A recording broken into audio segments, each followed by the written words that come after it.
Thank you for your question. This person, I think it's a young lady who said she would like to buy her first property and she was asking me for some advice. So I asked her a few questions and she said basically she was renting a property at the moment and she's paying about £600 a month. And she said it's a two-bedroom house. I said, are you single? She said, yes, she's single as well. And she's paying council tax, gas, electric, and all these things.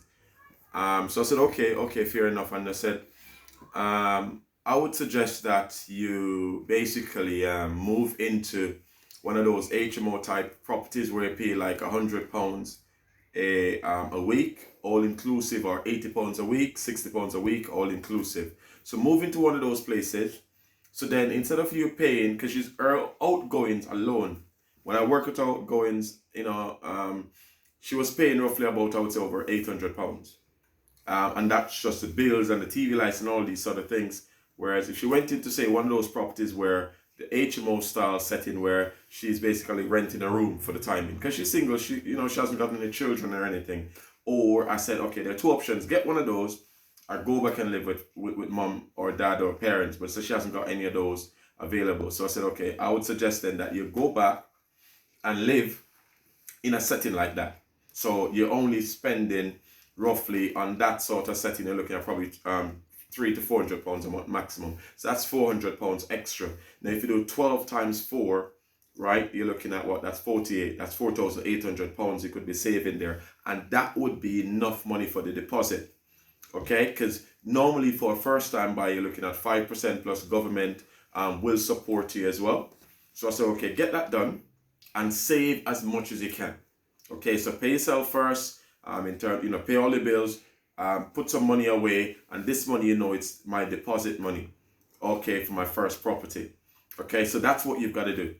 Now, you've got your legal fees, you've got the searches, right? Roughly, a solicitor will charge you roughly about £650, okay? And then you've got a few searches. Now, the mortgage company will either, because you're a first-time buyer, you might have limited, you might have lots and lots of little help from the government setting. But the ultimate thing is to get that deposit. And how you're going to get that deposit is find a way around this. Now, of course, if you go and live into one of those, sort of room, you're renting a room sort of setting, it can be a challenge because you've got to be sharing resources like the kitchen, the lounge with someone else. But remember, it's a sacrifice.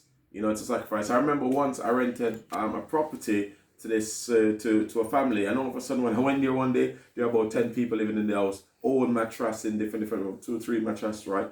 Now these beds, just the mattress part of the bed was there.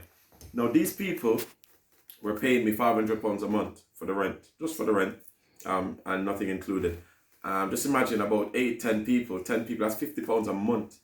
And if they're getting, say, over £1,300 a month, so imagine how much money they could save. And that's the same thing I'm saying to you, right? If you've got the opportunity to share with someone, or you've got the opportunity where you can go into a setting like that, then you're good to go. And that's your money already saved. You could literally do this in a year, outside a year and 4 months.